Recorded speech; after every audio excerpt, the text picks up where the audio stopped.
We are back once again to discuss another exciting issue in the final Fallen Grayson arc of the very successful Nightwing comic, written by Tom Taylor and Bruno Redondo. I'm Tim Costello, Bloodhaven's protector.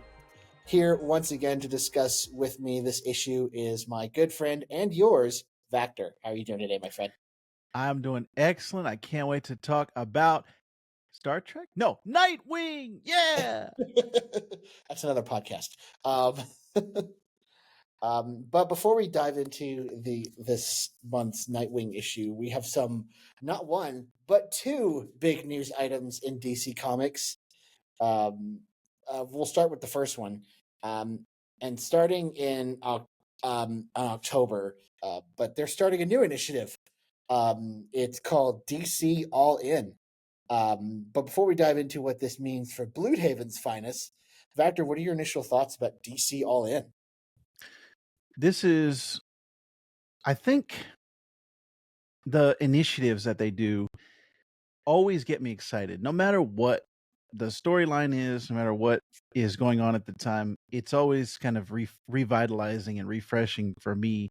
And I think the core premise of this All In is what I've been wanting for years. And actually, the Dawn of DC initiative got me all in just because there was so many good things coming out of it, so many good titles.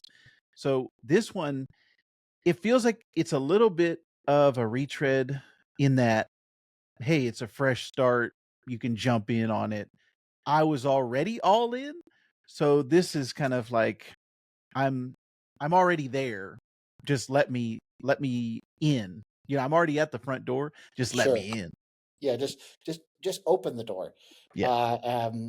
And yesterday, both Scott Snyder and Joshua Williamson, who are great writers, Joshua Williamson doing great things on Green Arrow and also Superman. He just wrapped up the House of Brainiac arc with the Superman books, which was stellar and fantastic. His Green Arrow book was great. I'm currently reading Dark Crisis on Infinite Earths, and that's been really fun. That's been really good. So like when I saw this, I think you sent this to me, and and I was like, oh, this is gonna be huge. um, and it was, and you talked about the story is you have like these two universes. You have the main universe, and then you're gonna have something that's called the absolute universe, which is obviously DC's attempt at the ultimate universe, which is exciting. I'm really excited for all the titles that they have because Scott Snyder's writing Absolute Batman, right? Yes. Yeah, okay. And we have Jason Aaron writing Absolute Superman, which I'm stoked about. I know you're stoked about it.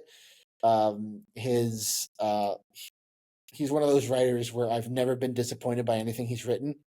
Very much like Tom Taylor on Nightwing, because his Star Wars run was fantastic. His run on Doctor Strange was great. I really liked that. I've reading his recent Superman arc that he did with Bizarro was really good. So like have him tackling Superman full time is really exciting. It was also announced that Joshua Williamson will be continue writing the Superman book like he's been doing right now, but he has Dan Mora with him, which you and I are huge Dan Mora people. We love everything he does. Like I've said, I was first exposed to him through Power Rangers, and I loved his art there. And seeing him like basically making the rounds at DC has been really good. How do you feel about the new Superman stuff? That has me excited.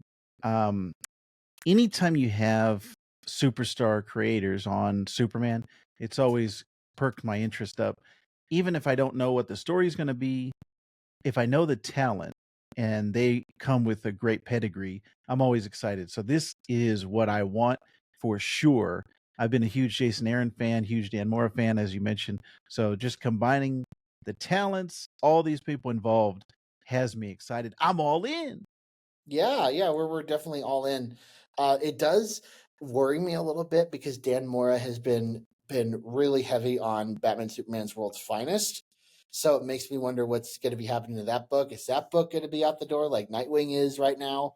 They haven't really said, because right now Dan and Mark Waid are really occupied with Absolute Power. Which, speaking of Absolute Power, fantastic. Um, it's like, and this All In initiative is going to be dovetailing straight from that. So we're going to be dovetailing straight off of Dawn of DC right into All In. And I looked up when the last issue of Absolute Power is coming out. It's coming out October 2nd. Ah, Um, and they did announce that the first special, which is going to introduce this kind of absolute universe and what they're calling the all-in universe, it's gonna start in October. So I'm gonna probably say it's probably gonna be mid to late October when we get this issue, and I'm excited about it. I mean, like you, Dawn of DC was fantastic. Like, I started reading Nightwing and World's Finest, and like I was just like, I need more Dawn of DC stuff. And I read Green Arrow, I read all the Superman stuff. I read a bunch of Batman, read some Blue Beetle, and it was just all good. I read some Green Lantern. It was all good. And so if they could continue like the quality that they've delivered with Dawn of DC, I will be very much happy. But they did confirm some things about not Dawn of DC, but DC All In. They announced like what titles are going to be given fresh story arcs, but with the same creative teams that they've had. Um, we have Batman, which is going to continue to be expertly done by Chip Zdarsky. Superman, like I mentioned, Joshua Williamson. Wonder Woman, I believe Tom King's doing that, right? Am oh I right? man, yes, yep. I need to read that. Green Lantern, The Flash, and Poison Ivy. Um, but they also said that other titles will have new creative teams. Um, we have Action Comics, Batman and Robin, Catwoman, Titans, which makes me a little sad because I've really enjoyed Tom Taylor's Titans, but we'll get more on that in a minute. Harley Quinn, Nightwing, which obviously we knew with Fallen Grayson that book was going to get a new creative team. Green Arrow and Detective Comics, which someone sent this to me like I want to say like an hour ago, and that Tom Taylor, the writer of the Nightwing book, is going to be writing Detective Comics. He's going to be writing Batman. And Oh yeah. I was over the moon. I'm like, yes, because if you're a writer at DC and you get Batman, that's like basically getting the new car. Uh, it's like the ultimate promotion. Like, if you get Batman, then you're just good. You're just that good. And Tom Taylor getting to do Batman is just so exciting because I mean I have loved what he's done with Batman in just the Nightwing book. Um, and just before this, he and the artist were on social media and asking if they were both all in. They're asking each other on social media, and this book's going to come out in October 23rd. Starting with Detective Comics 1090. And the synopsis is: long ago, the murders of Thomas and Martha Wayne changed Gotham forever. But there's something you never knew about the Dark Knight's tragic origin, which has been laying in wait to strike at Batman since that fateful night in Crime Alley. And now, all these years later, this ghost of Gotham's past begins to reveal himself. Superstars Tom Taylor and Michael Janin, if I'm saying that right, team up to bring you a Batman story that will rattle the very foundations of the Dark Knight. Things may never be the same again. And I'm all for this. I'm all in with this. This sounds pretty amazing. I mean, just with all the great character background and depth that we've gotten with Nightwing, I think he's going to um, Tom Taylor is going to apply those same sensibilities to this book. How are you feeling about Tom Taylor's with Batman? Yeah, he's one of those artists or one of those writers that has never led me astray. Anything that he's done, I've enjoyed. So Yeah. I don't see that stopping here. I think it's just going to keep on rolling. One of the things you were saying about the going back and forth saying that they were all in, it was funny. I saw Ryan Stegman post, "I'm all in with DC this October." Just kidding. I draw X-Men. So even the Marvel guys are getting in on it. That's great. That's great. That's wonderful. But yeah, this is very exciting stuff. I mean, DC's good if they can keep the momentum that they've built with Dawn of DC with all these great titles and all these great stories, then I think we're in for a treat. And like all the things that are coming out of this, we'll get more. They they they said yesterday like you'll get more this week, and obviously we got this today. I'm excited to what we get, you know, further down the line this week. Um, but also, you know, San Diego Comic Con's next week, so and DC has a huge presence there as well. I'm excited. I'm excited more about the comic stuff than I am about movie or TV stuff. With Comic Con, which is weird. Imagine that. Um, um, but um, but yeah, this is really exciting. I mean, I'm excited for all the things that are coming out with DC. But Yeah. yes, so we're all in with DC. But one other thing we're all in with is Nightwing, and Yeah. and this issue is no exception. I've said on the show before that Nightwing is my most anticipated book every month. I look forward to each issue, no matter like 10 o'clock sharp, which is usually when my digital comic pre-orders drop on my Kindle. I'm like as long as I read Nightwing, I can go to bed happy, and yeah, and that only continued. That momentum that we've been seeing with this arc. Uh, Vector, what were your overall thoughts of this issue? This was a great issue from top to bottom. The Bruno art, just the panel layouts, and it is back to what that first arc was, that leaping into the light. It Yeah, just gives me that feeling of this is something special. So I'm really enjoying this and finally getting to see how he got into the Himalayas, how he got into Nanda Parbat, which we saw yeah. at the beginning of this. Like we're like, hey, wait a minute, how did he get here?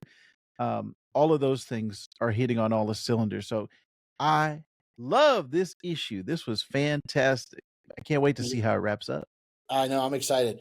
I was pleasantly surprised that we I don't know when I was expecting this whole thing with Dick Grayson and Haley, his dog in the Himalayas, when that was gonna, you know, when that was gonna pay off. I thought maybe it would have been like maybe the fourth or fifth issue in the arc, but I was pleased to discover that we got it here, and I'm like, oh, so we're doing this now. So I was very pleasantly surprised. Yeah, top to bottom, great issue, great issue. Um, but let's dive into specifics. This picks up right where Yeah. the last issue left off. And for those who don't remember, because it's been a few weeks, Heartless Shelton Lyle discovered Dick Grayson was Nightwing and framed him basically for all the murders that Heartless has been doing.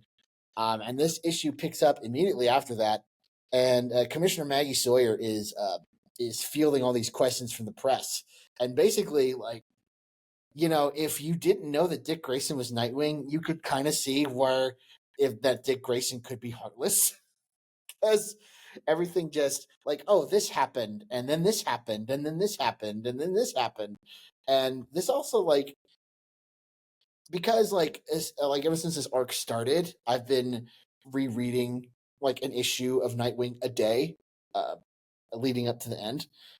So this kind of served as a recap for me, but I liked how it like recapped all the things that have been going on in this run from the beginning. So I really liked that. How did you feel this little like recap press conference thing did?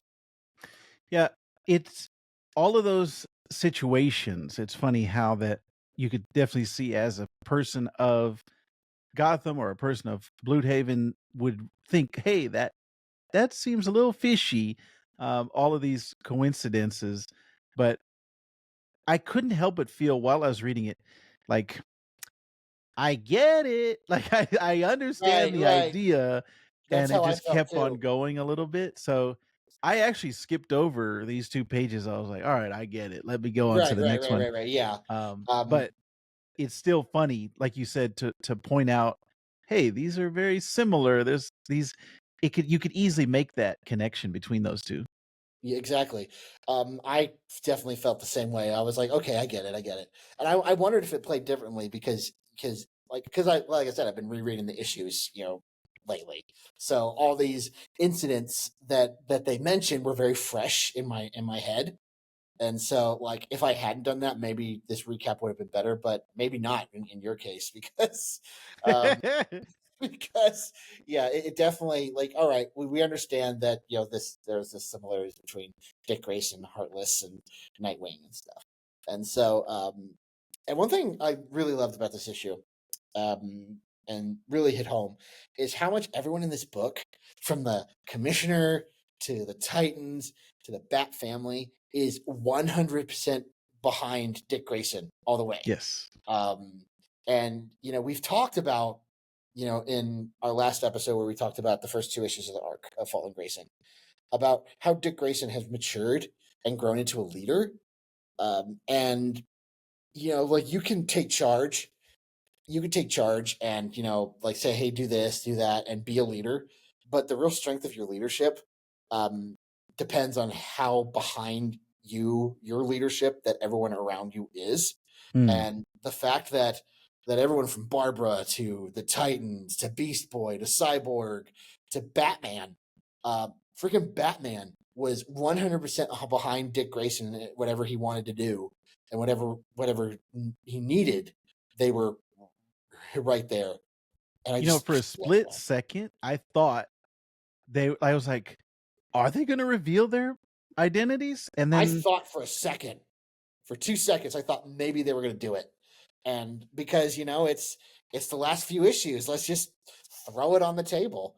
Um, but Dick Grayson's like, no, like Dick's like, no, let's not do that. We still have comics. This is not the end of the Yes. comic. Yes. um, but um, but yeah, Yeah. like you said, Barbara floats the idea of revealing their identities, but she also reveals that a fear toxin was planted because in recent issues, Dick has been afraid to to leap, and to like he's been afraid of heights and has been afraid to jump, do all the things that Nightwing is normally known for. She reveals that a fear toxin was planted inside Dick to make him afraid to do that.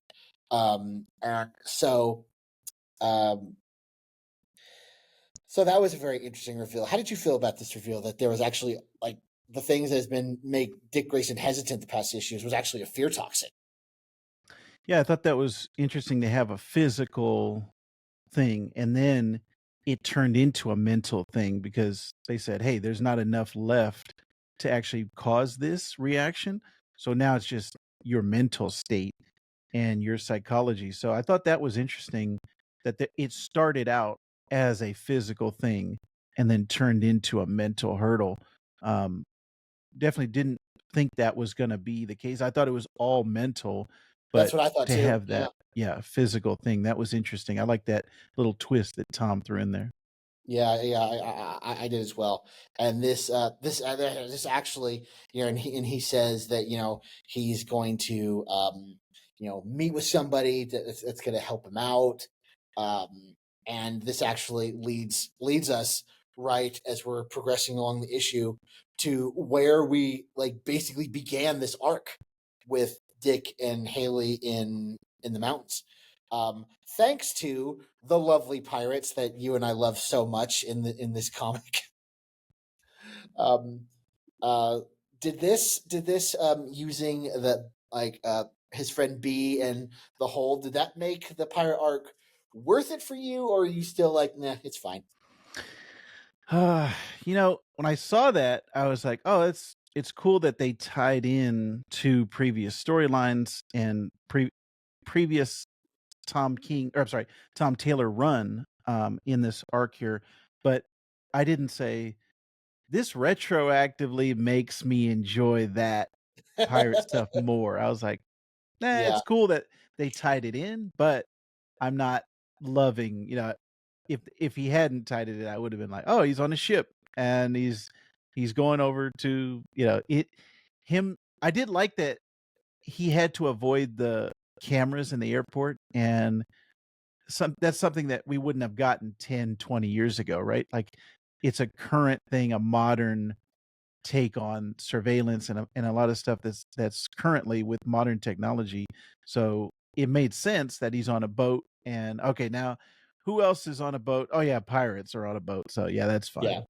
Yeah, I don't know if it retroactively made it better. I thought it was a nice touch that they're bringing all this stuff together because it is the last few issues, so they're you want to tie everything up. Yeah. I mean, same But thing with Heartless, like making Heartless be the overarching kind of thing that bookends it. Like that's what the start was. Now that's going to be what the end of his run is. So I like that. yeah, and like I said, I've been reading the issues, and Heartless has been a big part, like we mentioned last time.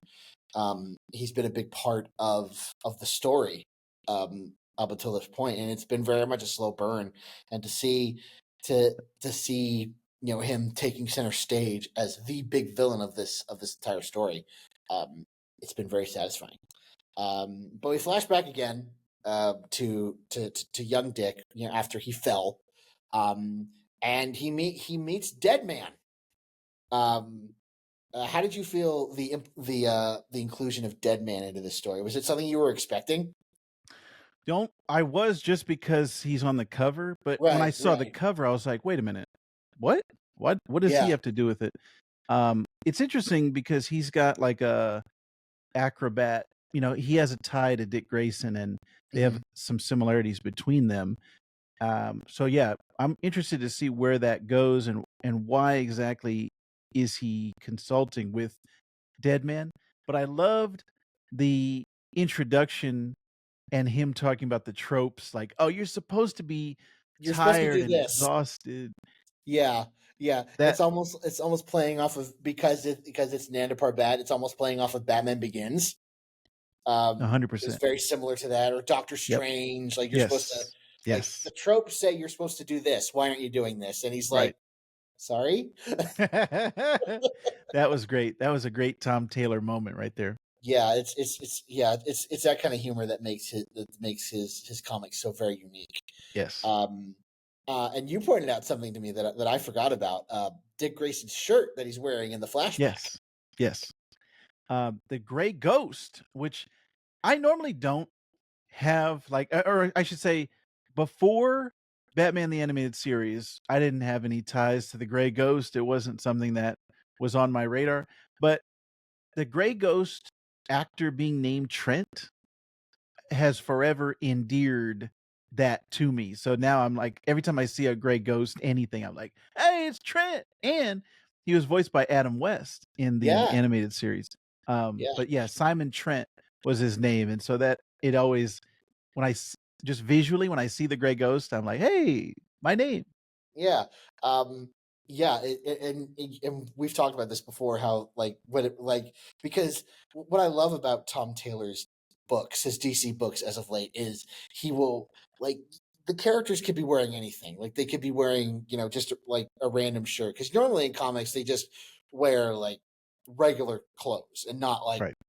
No licensed tees. graphics, logos. Yeah. Yeah, and I thought this was a Bruno thing, but then, and I Mm. mentioned this before, I thought it was a Bruno thing that they did, but then Tom Taylor did it in Titans as well, and I Oh, just love that touch. That it just like because these superheroes are real people, like the superheroes are fictional characters in our world, and we have a bajillion different kind of shirts that come out of it. Why wouldn't they come out with these shirts that if these superheroes are real as well? Um, yeah. yeah, it was really good, like really cool. But yeah, do you have any theories as to what Dead Man's gonna do? Dead Man in particular is gonna do for Dick to help him overcome his fear and his mental blocks. I wonder if he's gonna do something to call back to when they were in the circus. Um, Hmm. having him do some type of training, maybe like, hey, remember when we used to do this up on the trapeze or something? That's my guess. Yeah, and they'll Yeah, I probably don't. have flashbacks to kind of supplement that. Right. Yep. Because and they've done and Tom Taylor's done that before with the writing in this book. Like sometimes the things that are happening in the flashback will supplement the things that are happening in the main story, and they'll like Right. cut back and forth. So I could be down with that. Um, but yeah, I remember when I saw the cover. Going back to that, I was like, Dead Man. Interesting. It was not who I was going to expect to be in this book. Um, but then we go back to Bloodhaven, and Heartless is like, "Yeah, I'm Dick Grayson," and just further soiling um, uh, uh, Dick's name. And he basically tells all the heroes, all the Titans, all the Bat people to not get involved. And Heartless only wants to tackle Nightwing because he wants that final moment between him and Dick, and it's gonna be great.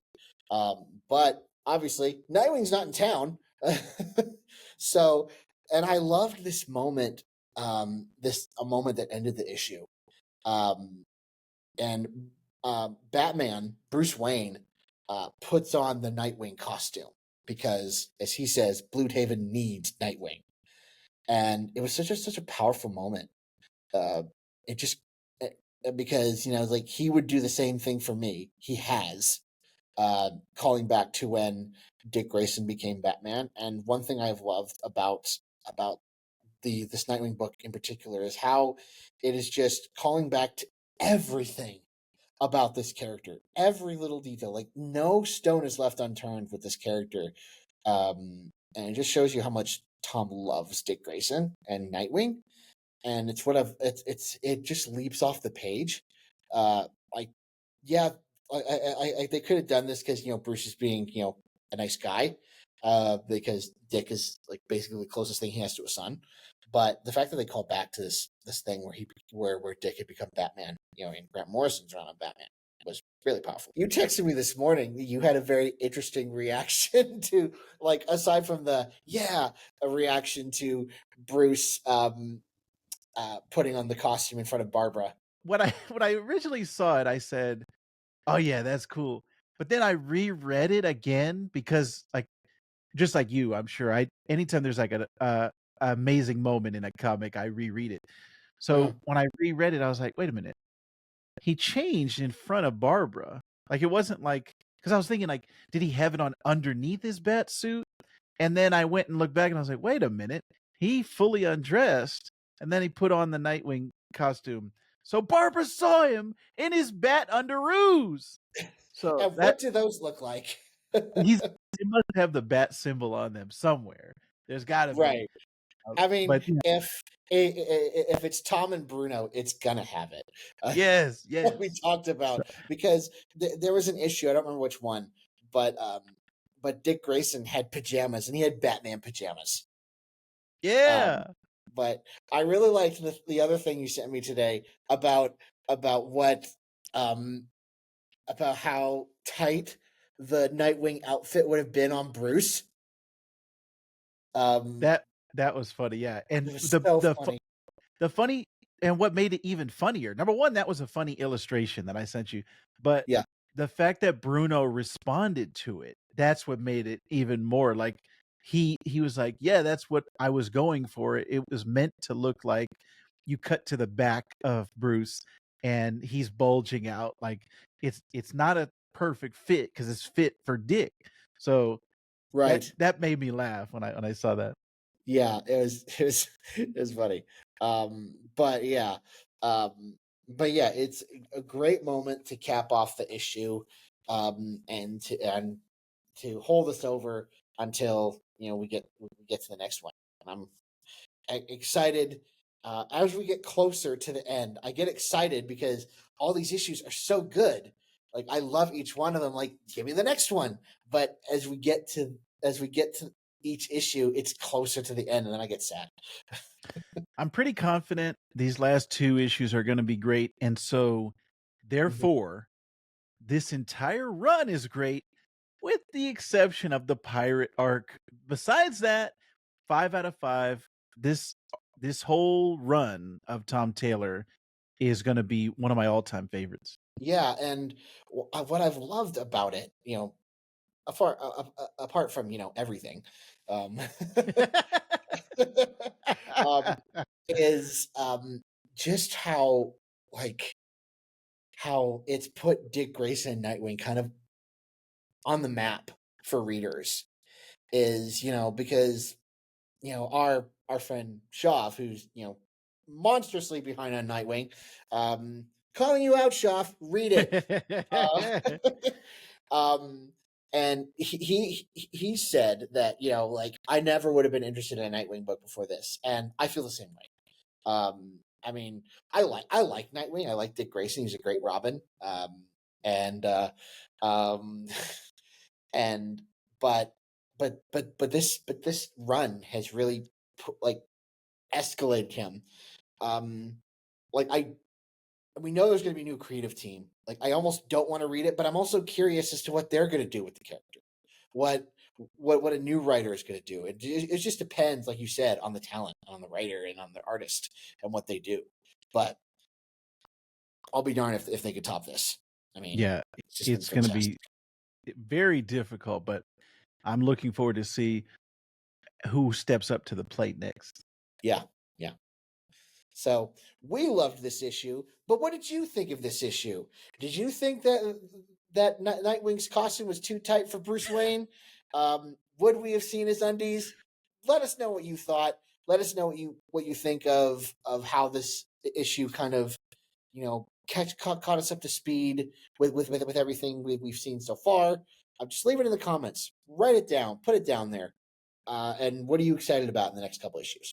I'm Tim Costello. You can find me on Instagram at Tim Writes Today, but you can also find me on timwritestoday.substack.com, where I talk about writing and I talk about books and we'll occasionally talk about comics.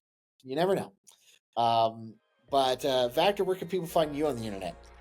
I have this channel that you're watching right now, This Comic Cooks, for comic books, and then Tim joins me over on Trust in the Force. We actually just put out our final Acolyte episode for the season, episode 8. We had a great time reviewing that.